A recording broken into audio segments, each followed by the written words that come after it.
Ça dépend de l'encours théorique qu'on lui met d'entrée, parce que tout client qui rentre chez nous a un encours théorique qui est calculé sur certains critères, que je vais garder confidentiel pour nous, qui est majoré par d'autres critères. Alors après, pour qu'il soit bloqué, c'est soit il dépasse cet encours, soit il a un retard de paiement, soit la composition de sa commande est un peu spéciale, soit le montant de sa commande est aussi un peu spécial, ou trop forte. Il y a beaucoup de critères qui fait qu'il y a un scoring et il y a des filtres de rétention. C'est tout cet amalgame de points qui fait qu'on bloque ou pas. Après, on connaît nos clients, on sait à qui on a affaire ou pas.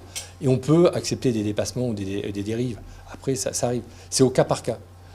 Effectivement, comme on a un historique de tous les clients sur très très longtemps, aussi bien du côté commercial que du côté comptable, on sait si le client il est viable ou pas. Après, on le rappelle, on peut envoyer des mails, on peut se faire confirmer, ou alors on peut prendre le paiement à la livraison aussi. On peut pour obtenir le client pour obtenir une livraison immédiate, on peut lui négocier un escompte au moment du paiement. On peut lui très bien négocier. Nos agents sont habilités jusqu'à un certain niveau de remise, cas de escompte exactement, de prendre le paiement par chèque à la livraison ou de demander le virement par avance. Comme on est lié avec notre banque, 24 heures, 48 heures au grand maximum s'il respecte les délais, on est au courant, on le livre, ce qui fait que 3 jours, logiquement après, il a sa marchandise. Après, voilà, il faut trouver tous les moyens pour contenter le client, mais pour qu'il respecte aussi sa commande. Si le client veut réellement sa commande, on trouvera toujours un accord. Le tout, c'est le dialogue, mais ce n'est pas un dialogue comptable, c'est un dialogue commercial dans ce cas-là. C'est un tête financier, mais avant tout, c'est commercial. Un scoring, à la limite, ça va être compliqué. Parce que il y a beaucoup d'éléments qui vont vous manquer.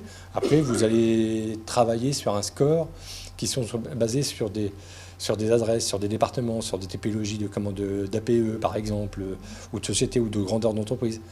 Voilà, après, ça va être sur des critères. Bon, après, ils valent ce qu'ils veulent, après, c'est vous. Après, vous pouvez aussi laisser passer les commandes sur un certain montant et dire toutes les autres, moi je vais les prendre, et puis ça sera les paiements par avance ou les paiements à la livraison. Après, il faut bien définir votre cible, votre cœur de métier, et puis après, c'est pas facile. Mais l'accompagnement fait partie de ça aussi, oui. Quand vous parlez tout à l'heure de formation, oui. Vous avez connaissance du marché, je veux dire, obligatoirement, c'est vrai que vous créez votre entreprise, mais à moins que vous ayez vraiment inventé un nouveau produit, un nouveau marché, et donc des nouveaux clients.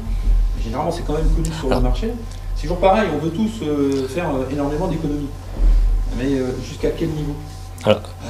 Et c'est là où on peut quelquefois aller chercher des informations, des sources qui vont aider pendant un certain moment. Puis après, l'accompagnement fait qu'on le laisse. Regardez aujourd'hui les accompagnements dans un type crédit d'impôt recherche et autres. Il y en a qui veulent le faire tout seul, ils se cassent la figure au premier contrôle fiscal. Ils se font accompagner pendant 2-3 ans, ils maîtrisent, c'est bon. Là, sur le poste client, c'est la même chose. Voilà. Après, je ne sais pas comment vous allez commercialiser ou vendre vos prestations, alors je ne sais pas exactement. Mais si c'est de la vente de produits et que vous avez un site internet, vous pouvez mettre sur votre site internet un paiement en ligne avec une banque sécurisée. Avec votre banque, vous demandez, ils vont vous installer ça. Et vous faites que des paiements par avance. Et si vous voulez aucun risque, vous faites 3D Secure, si c'est dans le B2C. Et là, vous avez 0 à payer. Oui. B2C. B2B éviter, parce que là, vous perdez une grosse partie du chiffre d'affaires. Pardon? Je dis là, oui, il n'y a pas de délai là. Ah oui, mais oui, non, mais voilà, oui, c'est 3D Secure, B2C, ouais, pas de problème. Le paiement est garanti. Sur un nouveau client, c'est vrai que qui n'a pas d'historique, tout dépend du montant du risque de la commande. Et ça peut être aussi une négociation, c'est un petit bout de 30% cash, un acompte, et puis le solde après avec un délai si on ne peut pas faire tout à la commande. Mais ça dépend du secteur et du montant en jeu, quoi. Donc il dépend après du niveau, jusqu'où on peut monter en termes de risque. Il faut déterminer aussi, tout le monde détermine quel niveau de risque on est prêt à prendre nous-mêmes.